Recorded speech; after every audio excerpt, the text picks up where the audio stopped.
नमस्कार, मैं अनीता चौधरी और न्यूज अड्डा पे आप सभी का स्वागत है। बात करेंगे महाराष्ट्र में जिस तरह की राजनीतिक गतिविधियां चल रही हैं उसको लेकर के। महाविकास आघाड़ी के गृह मंत्री, महाराष्ट्र के गृह मंत्री अनिल देशमुख ने इस्तीफा दे दिया है। महाविकास आघाड़ी से ये दूसरा इस्तीफा है। इससे पहले संजय राठौर ने इस्तीफा दिया था, वो भी मंत्री थे और उन पर यौन शोषण और एक महिला को आत्महत्या के लिए उकसाने का आरोप था। महाआघाड़ी पार्टी की अगर बात करें तो जब से ये गठबंधन वाली सरकार महाराष्ट्र में आई है तब से कंट्रोवर्सीज को लेकर के, क्राइम को लेकर के और नैतिकता को कूड़ेदान में डालने को लेकर के काफी चर्चे में है। काम को लेकर के अभी तक वो सुर्खियां नहीं बटोर पाई है ये सरकार जितना कि विवादों को लेकर के।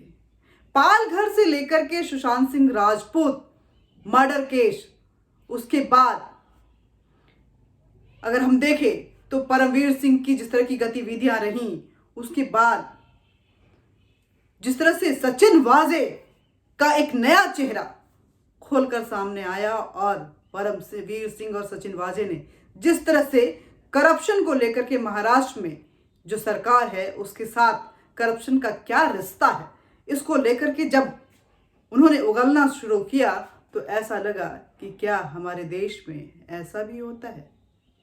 खाकी हालांकि शुरू से बदनाम है, खाकी के हाथ हमेशा गंदे ही नजर आते हैं, लेकिन ये हाथ इस तरह से कीचड़ में सना हुआ होगा, वो इस तरह से डुबकी लगा रहा होगा कीचड़ में, वो भी गंदी बदबूदार कीचड़ में, ये किसी को नहीं पता था।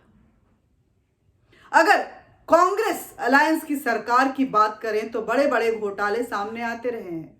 इससे पहले भी हमने देखा है कि कांग्रेस अलायंस की सरकार में ही 2G स्कैम आया, कोल स्कैम आया, अब ये वसूली वाला 100 करोड़ की वसूली वाला ये स्कैम बाहर आया है, जिसमें उस प्रदेश के, मुंबई के, उस क्षेत्र के जो प्रशासनिक मुखिया हैं, जो कि वहां के डीजी थे परमवीर सिंह, वो आरोप लगा रहे हैं कि अनिल देशमुख, वहां के गृह मंत्री की तरफ से उन्हें प्रेशराइज किया जाता था कि आप इस तरह की वसूली करें। सचिन वाजे एक पपेट की तरह उसको प्रोटेक्शन मिला हुआ था और सचिन वाजे वो लगातार इन गतिविधियों को अंजाम दे रहा था। लेकिन आरोप परमवीर सिंह का है कि ये सब कुछ हो रहा था एक प्रेशर की वजह से। मुंबई पुलिस इसकी जांच कर रही थी। हालांकि बीजेपी की तरफ से जब से ये बात सामने आई तब से गृह मंत्री के इस्तीफे का डिमांड हो रहा था, लेकिन अगर हम बात करें इस्तीफे की तो वो तब देना पड़ा उनको जब ऐसा लगा कि अब गर्दन नहीं बच सकती है। परमवीर सिंह इस पूरे मामले को लेकर के कोर्ट पहुंच गए। उन्होंने सीबीआई जांच की मांग की और जब ऐसा लगा, अनिल देशमुख महाराष्ट्र के गृह मंत्री जो थे, उनको ऐसा लगा कि अब मेरी गर्दन नहीं बच सकती है, क्योंकि मुंबई हाई कोर्ट ने ऑर्डर दे दिया कि सीबीआई जांच होनी चाहिए इसकी, और परमवीर सिंह भी इस सीबीआई जांच से अछूते नहीं रह पाए। तब जाकर अनिल देशमुख ने इस्तीफा दिया। महाविकास आघाड़ी के महाराष्ट्र के गृह मंत्री, उन्होंने तब जाकर इस्तीफा दिया। कई बड़े बड़े कारनामे आप देखेंगे कि जिस तरह से अनिल देशमुख सुशांत सिंह राजपूत के मर्डर के बाद, इवन पालघर में जिस तरह से एक साधु की हत्या कर दी गई थी, उसके बाद जिस तरह से मामले को रफा दफा करने के लिए अनिल देशमुख लग गए थे, और उसके बाद सुशांत सिंह मर्डर केस आया, दिशा सालियान का मर्डर हुआ, और जांच को लेकर के जिस तरह से वो कोताही बरत रहे थे, उसके बाद जिस तरह से ड्रग्स का रैकेट पूरे मुंबई में छाया हुआ रहा, और इसका जो डी कंपनी है उसके साथ जब कनेक्शन निकलना शुरू हुआ तो बॉलीवुड के प्रोटेक्शन में पूरी तरह से उतरे हुए थे अनिल देशमुख साहब। और ये सिर्फ अनिल देशमुख साहब नहीं बल्कि पूरी महाविकास आघाड़ी जो है वो उतरी हुई थी उद्धव ठाकरे सहित, जो कि सूबे के मुखिया हैं, मुख्यमंत्री हैं, वो भी लगातार प्रोटेक्शन दे रहे थे। एनसीपी मास्टरमाइंड मानी जा रही है और एनसीपी के मुखिया शरद पवार और सोनिया गांधी के जो रिश्ते घनिष्ठ हैं उससे कोई भी ऐसा नहीं है कि अनभिज्ञ है, कोई नहीं जानता है, पूरा देश जानता है। ये पैसे किस तरह से वसूले जा रहे थे, क्या सिर्फ ये अनिल देशमुख तक जाके खत्म हो जा रहा था या बंदर बांट जो है वो चौतरफा हो रहा था, ये जांच के बाद सारी परतें खुलनी शुरू होंगी। लेकिन एक बात तो तय है कि जिस तरह से सचिन वाजे सिर्फ एक मोहरा था, उसी तरह अनिल देशमुख की अगर बात करें तो कहीं ना कहीं वो भी एक सीढ़ी ही नजर आ रहे हैं इस करप्शन को लेकर के।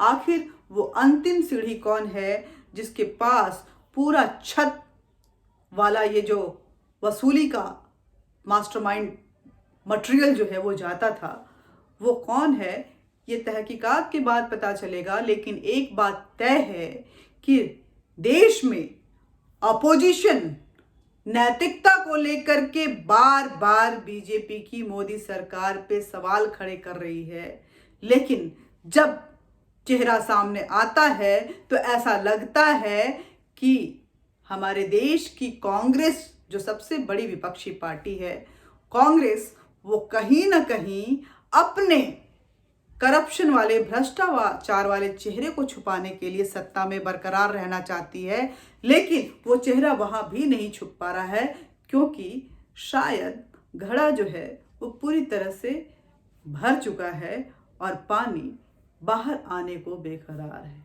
ये भ्रष्टाचार वाली गंदी जो बदबूदार पानी है वो बाहर आ जा रहा है और न कांग्रेस बच पा रही है, न उनके साथ अलायंस पार्टियां बच पा रही है। राहुल गांधी बड़े बड़े बातें कर रहे हैं, फिर से एक बार राफेल के भ्रष्टाचार को उजागर करने की कोशिश कर रहे हैं, लेकिन बात जब महाराष्ट्र की आती है तो वो चुप हो जाते हैं, वो कुछ भी नहीं बोलते हैं। सीबीआई जांच होगी, कोर्ट से आदेश मिल चुके हैं। देश के गृह मंत्री इस पूरे मामले को गंभीरता से अपनी नजर बनाए हुए हैं और ऐसे में ये देखना बेहद जरूरी है कि जो महाविकास आघाड़ी की ये सरकार है, आखिर इस लंगड़े 3 पहिए वाली सरकार आखिर कब तक चल पाएगी, कब तक जनता को लूटने खसोटने और उनको मारने और उनको भ्रष्टाचार में लिप्त करने, उनको नशे में डुबोने का काम करती रहेगी। क्या महाराष्ट्र की जनता इसको बर्दाश्त कर पाएगी और अगर करती है तो कितने दिनों तक कर पाएगी? देखना ये होगा कि जो वहां के विधायक हैं, जो सत्ता में बने हुए हैं, क्या उनके खुद के अंदर का वो नैतिक आवाज वो उबाले नहीं मारेगा और वो नहीं बोलेगा कि मुझे इसके खिलाफ आवाज उठानी चाहिए, क्योंकि हम चाहे जितने भी स्वार्थी हो जाएं बतौर एक राजनीतिज्ञ, एक राजनीतिक पार्टी के तौर पे, एक राजनेता के तौर पे, एक नेता के तौर पे, लेकिन हम जिस मोटो को लेकर आए थे उसमें पहला मोटो जो था वो समाज की सेवा था, देश की सेवा था, राज्य की सेवा था, राष्ट्र की सेवा था। और इस कमिटमेंट में कहीं ना कहीं हमारी सरकार फेल कर रही है। तो क्या माना जाए कि ये जो सरकार, महाविकास आघाड़ी सरकार जो महाराष्ट्र में चल रही है, उसके अब दिल लग चुके हैं, क्योंकि जिस तरह से चीजें वहां फैली हुई हैं, मेरा तो ये मानना है कि जो भ्रष्टाचार आ रहा है और जिस तरह से परतें खुल रही हैं, उसको देखते हुए वहां प्रशासन जो है पूरी तरह से फेल हो चुका है। मुख्यमंत्री के कंट्रोल में कुछ भी नहीं है। उद्धव ठाकरे कुछ भी नहीं कर पा रहे हैं। उनका कोई भी कमांड नहीं है अपने नेताओं पे, अपने प्रशासनिक अधिकारियों पे, अपने मंत्रियों पे। ऐसे में राष्ट्रपति शासन जरूरी है, ऐसे में बदलाव जरूरी है और बदलाव जनता के लिए होनी चाहिए, जनता के हित में होनी चाहिए। उद्धव ठाकरे साहब कुछ तो बोलिए। संजय राउत, जो आप इतनी बड़ी बड़ी बातें अनिल देशमुख के बचाव में बोल रहे थे, आखिर आप कहां छुपे हुए हैं? कुछ तो बोलिए, बयान दीजिए और अपने प्रदेश की जनता के सामने अपने जो व्यूज हैं, अपनी जो नैतिकता है उसको रखिए कि आखिर जो शिवसेना है, बाला साहब ठाकरे की शिवसेना, उसका मूल मंत्र क्या था, वो किस लिए इस राजनीतिक मैदान में, राजनीतिक अखाड़े में उतरी थी और उसका मोटो क्या था। क्या इस सत्ता पे काबिज होने के लालच में बाला साहेब ठाकरे की उस शिवसेना ने अपना मोटो खो दिया है, अपनी नैतिकता को ताक पे रख दिया है?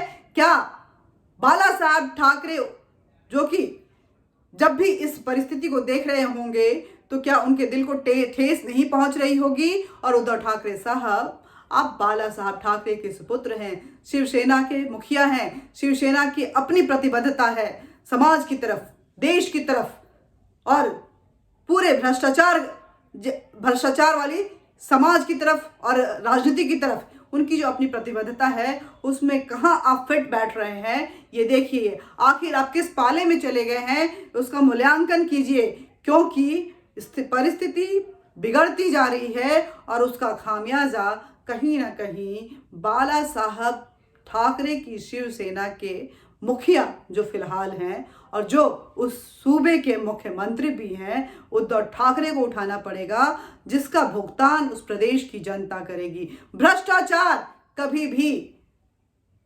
बर्दाश्त नहीं किया जा सकता।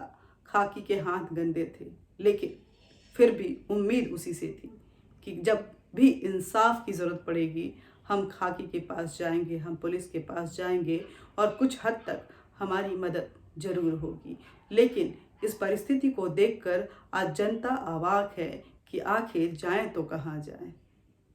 ऐसा लग रहा है कि ये जो खाकी वर्दी में एक इंसान नज़र आता था जिससे बहुत ही ज़्यादा उम्मीदें थी, जो ऐसा लगता था कि जब भी हमारे ऊपर कोई मुसीबत आएगी तो व्यक्ति सच्चा होगा, मेरी मदद जरूर करेगा। वो बिल्कुल भी हत्यारा नहीं दिखता था, भ्रष्टाचारी नहीं दिखता था, वो एक मददगार के रूप में दिखता था। हालांकि हाथ गंदे हैं इसको लेकर के सवाल खड़े होते रहते थे, लेकिन वो इतना बड़ा भ्रष्टाचारी निकलेगा, वो हमारे साथ धोखा करेगा, उसके धोखे में हमारा विश्वास पूरे सिस्टम से उठ जाएगा, ऐसा हमने कभी नहीं सोचा था।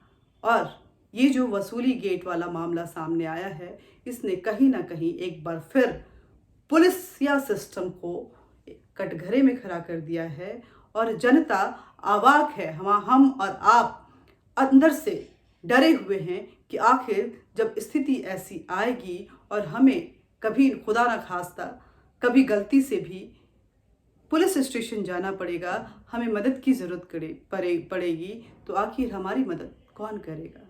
कहीं हम वहाँ फंस नहीं जाएं, कहीं ना कहीं ट्रैप ना हो जाएं और इस ट्रैप होने में पूरा परिवार बिखर न जाए।